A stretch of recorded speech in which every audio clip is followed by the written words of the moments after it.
মানুষ বিপদে পড়লে সেই বিপদ থেকে রক্ষা পাওয়ার জন্য আত্মীয় স্বজনের কাছে সর্বপ্রথম হাত পাতে একটু সাহায্য পাওয়ার জন্য।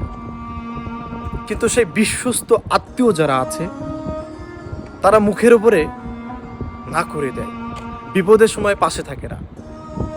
কিন্তু যখন সেই বিপদে পড়া মানুষটা কোনো কুল না খুঁজে পায়, কারো কাছ থেকে যখন কোনো সাহায্য না পায়, তখন বাড়ি ঘর কিংবা জমি জামা বিক্রি করার জন্য যখন সিদ্ধান্ত নেয়, তখন সেই মানুষগুলাই জমি জামা কিংবা ঘর বাড়ি কেনার জন্য খাড়া হয়ে যায়। এই পৃথিবীতে আত্মীয় স্বজনের মতো আপনজন আর খুঁজে পাবেন না, কিন্তু সেটা সুসময়, দুঃসময় কেউ পাশে রবে না। এটাই বাস্তবতা। আর এই কঠিন বাস্তবতা মানতে প্রত্যেকের অনেক কষ্ট হয়। যখন এই কঠিন বাস্তবতার সম্মুখীন হবেন তখন বুঝবেন আত্মীয়রা কতটা কঠিন হতে পারে।